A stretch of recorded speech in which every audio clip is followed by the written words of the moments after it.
sourd retentit. Un peu intriguée, elle se lève lentement, puis aperçoit son chat jouant dans la cuisine. Rassurée, elle regagne sa chambre quand tout d'un coup, quelqu'un toque à sa porte. D'un pas hésitant, Ashley s'approche de son entrée et se penche vers l'œillet.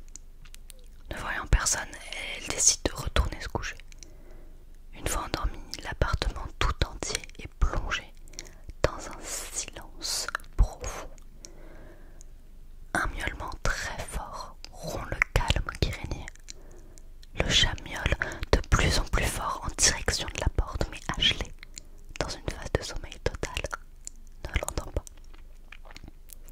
Mardi, 14h30. Elle rentre du boulot.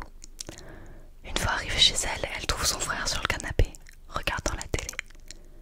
Un peu étonnée, elle le questionne sur la raison de sa présence. Je sais pas, je passais dans le coin, je me suis dit que j'allais faire un coucou, mais t'étais pas là, lui répond-il. Et comment t'es rentrée, lui dit-elle d'une voix intriguée. Si tu veux pas que les gens rentrent chez toi, pense à refermer la porte à clé en sortant. Surprise, elle tente de se souvenir pourquoi elle n'a pas verrouillé. En vain. Elle se revoit encore, clé à la main, vérifier que sa poignée de porte soit bien fermée avant de s'en aller. Elle décide de passer outre ce sentiment étrange qu'elle a, puis vient s'installer aux côtés de son frère. Elle prend la télécommande et arrête le film qu'il était en train de regarder. Mais H, t'es sérieuse? D'une mine satisfaite, elle rétorque. Je suis chez moi, je fais ce que je veux. Dans un soupir, il s'affaisse sur le canapé. Ashley lance YouTube et met une vidéo alors qu'elle se lève pour faire un café. Salam les Roya retentit de la télé. C'est quoi cette vidéo, H? Se questionna son frère. Paul Mirabel, tu verras, il est très drôle. Quelques heures plus tard, Ashley se retrouve à nouveau seule chez elle. Une assiette de spaghettis sous les yeux, elle énonce un sourire aux lèvres. Oh, franchement les pâtes, oh, c'est trop bon, je pourrais pas vivre sans. Elle s'apprête à en manger une bouchée quand quelqu'un toque à sa porte. Cette fois-ci, elle se lève d'un pas déterminé et rejoint son palier. Un rapide coup d'œil plus tard, elle repart à son assiette, bien que moins sereine. Samedi, 23h. Pour la 6e fois cette semaine, un bruit retentit à sa porte. Plus qu'agacée, elle ouvre en trombe et hurle. « Mais arrêtez de me faire chier tous les soirs !» Rapidement, sa voisine sort la tête de son appartement et dit « Ashley, vous allez bien en ce moment? Depuis bientôt une semaine, je vous entends vous énerver tous les soirs. Je sais pas, il y a quelqu'un qui toque chez moi tous les soirs. Personne ne vous fait ça à vous?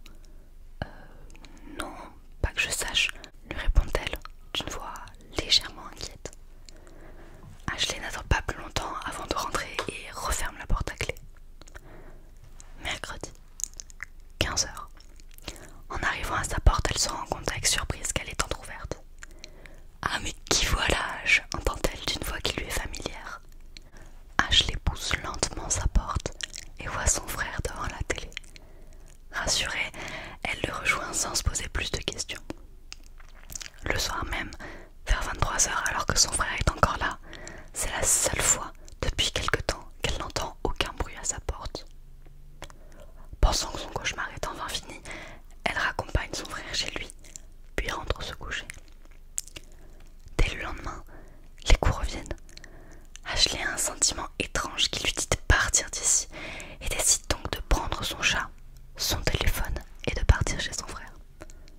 Lorsqu'elle arrive chez lui, elle sonne avec insistance, mais pas de réponse. Quelques minutes plus tard, elle l'aperçoit au loin, courir vers elle. Soulagée, elle s'exclame « Ah, Théo, t'es là, Coquille et moi, on va passer la nuit chez toi. » Étrangement, il ne lui répond pas, ouvre sa porte et part se coucher.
monstre? Il est où? Réponds-moi. La police étant toujours en appel avec la jeune fille, elle lui demande son adresse. Ashley répond en tremblant tandis que l'homme est encore derrière sa porte. Une demi-heure plus tard, la police arrive et arrête l'inconnu. La porte de la chambre s'ouvre lentement et Ashley en sort, encore sous le choc. Elle s'approche de l'homme et se rend compte avec stupeur que c'était bel et bien son frère et qu'il a un double de ses clés dans la main. Elle se met à pleurer en lui hurlant dessus, mais il ne réagit pas. La police l'emmène et laisse Ashley seule chez elle, son chat dans les bras, essayant de comprendre ce qui vient de se passer. Depuis ce jour-là, plus jamais